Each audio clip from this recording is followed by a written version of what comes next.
មានត្រៀលហើយបន្ទាប់មកក៏សាកដើររកមើលជុំវិញអូជ្រុំសៀមថាមានត្រៀលញ៉ាំឬក៏មិនមានដល់ពេលដើររកមើលទៅគឺមកដល់សុទ្ធតែត្រៀលខ្ចីបេះញ៉ាំមិនបានហើយត្រៀលទុំវិញគឺកាន់តែបេះញ៉ាំមិនបានទៀតដោយសារតែវានៅខ្ពស់ពេកចាជម្រាបសួរពុកម៉ែបងប្អូនទាំងអស់គ្នាកាលពីថ្ងៃសៅរ៍នាងខ្ញុំកូនប៉ៅនិងម៉ែបានទៅរកមើលផ្លែត្រៀលនៅជុំវិញមាត់អូដោយសារតែមុនថ្ងៃដែលទៅបេះហ្នឹងគឺឃើញមានត្រៀលខ្ចីលយចេញមកអញ្ចឹងណាចាហើយក៏សាក់ដើរទៅរកមើលទៅចាហើយនេះក៏ចាប់ផ្ដើមដើរចេញពីផ្ទះទៅដែរក៏បាននាំម៉ែថតរូបដើមប្អូនពេលដើរដល់ទៅហ្នឹងម៉ែដើរកន្លងកូនហើយម៉ែគាត់មានកន្លងកណាបងប្អូនកូនប៉ូវហ្នឹងហើយនេះគឺជាផ្លូវក្នុងភូមិនាងខ្ញុំទាំងឯងបងប្អូនអើយគឺថាបែកម៉ាំអស់ហើយដោយសារតែគោយន្តត្រាយហ្នឹងគឺបើកាត់អីចឹងទៅក៏កលិក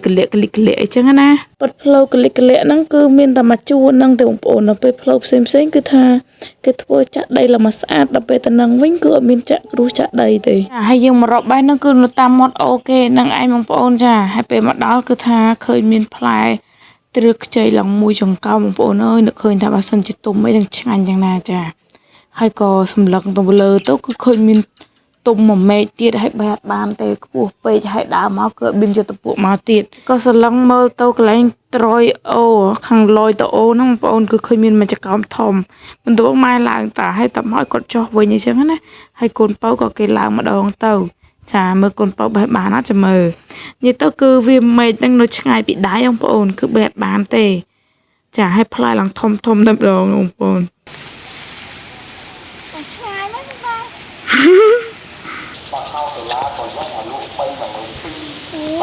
ចាបន្ទាប់ពីបេះអត់បានក៏ចាប់ដើមដើរជុំវិញអូហ្នឹងទៅមើលអូមកខាងទៀតបងប្អូនថាដោយសារតែលើពូថាគាត់ឃើញមានផ្លែខ្ចីអញ្ចឹងណាហើយនឹកឃើញថាគាត់ឃើញរឿងយូរដែរដល់ពេលអញ្ចឹងទៅគាត់សាក់ដើរទៅរកមើលទៀត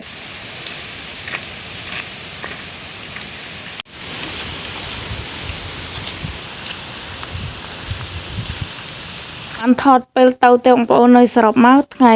ហ្នឹងគឺអត់បានបេះបានទេអរគុណបងប្អូនទាំងអស់គ្នាដែលបានទស្សនាវីដេអូមួយនេះសរុបមកគឺអត់បានឆេះផ្លែត្រៀល